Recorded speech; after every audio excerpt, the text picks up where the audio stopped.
మరోవైపున చూస్తే వైద్యం, ఆరోగ్యశ్రీని మన హయాంలో 1000 ప్రొసీజర్లను 3300 ప్రొసీజర్లకు తీసుకొని పోయి 25 లక్షల దాకా ఉచితంగా వైద్యం అందించి గ్రామంలోనే విలేజ్ క్లినిక్ పక్కనే పెట్టి ఫ్యామిలీ డాక్టర్ కాన్సెప్ట్ తీసుకొని వచ్చి గవర్నమెంట్ హాస్పిటళ్లలో 0 వేకెన్సీ పాలసీని తీసుకొని వచ్చి ఏకంగా బ్రహ్మాండమైన పాలన మనం అందిస్తే ఈరోజు నెట్వర్క్ హాస్పిటల్స్కి సంబంధించి సంవత్సరం అయిపోయింది.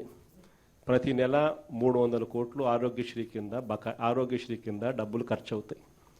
సంవత్సరం అయిపోయింది, 3600 కోట్లు, 300 ఇంటూ 12 నెలలు రూపాయిల ఆరోగ్యశ్రీ హాస్పిటల్ మొత్తం, నెట్వర్క్ హాస్పిటల్స్ మొత్తం పూర్తిగా ఆరోగ్యశ్రీ పేషెంట్ను చూడడం మానేసినారు.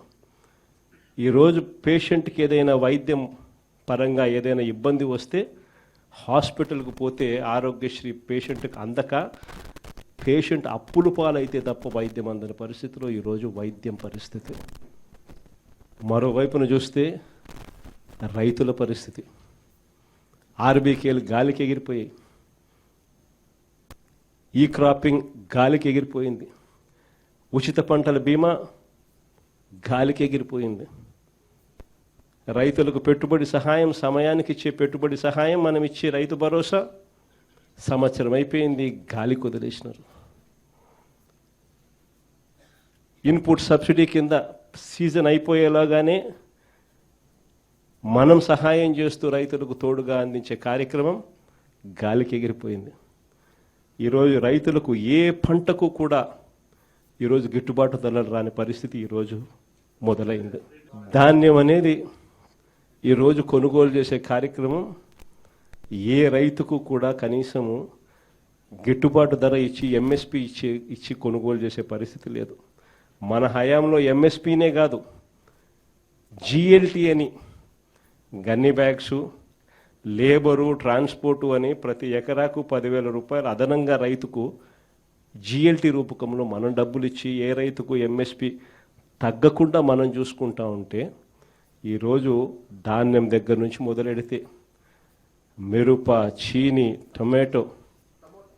టొమాటో ఏ పంట తీసుకున్నా కూడా, పొగాకు ఏ పంట తీసుకున్నా కూడా రైతుకి ఈరోజు గిట్టుబాటు ధర రాని పరిస్థితిలో ఈరోజు రైతు వ్యవసాయం జరుగుతూ ఉంది.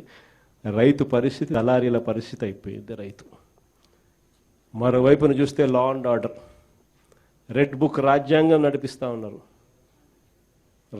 రెడ్ బుక్ రాజ్యాంగం గురించి, లా అండ్ ఆర్డర్ గురించి నేను చెప్పాల్సిన పనులు ఎలా జరుగుతూ ఉంది అనేది నాకన్నా కూడా చక్కగా మీరే చెప్పగలుగుతారు. ఈరోజు చంద్రబాబు నాయుడు గారి పాలనలో జరుగుతూ ఉన్న వైఫల్యాలను, చంద్రబాబు నాయుడు గారి పాలనలో జరుగుతూ ఉన్న అన్యాయాలను ప్రశ్నిస్తే చాలు, ఆ ప్రశ్నించే గొంతు వినపడకుండా చేయడం కోసం ఏకంగా భయాన్ని సృష్టిస్తూ రెడ్ బుక్ రాజ్యాంగాన్ని నడుపుతూ ఉన్నారు. దొంగ కేసులు పెడతా ఉన్నారు, దొంగ సాక్ష్యాలను సృష్టిస్తూ ఉన్నారు.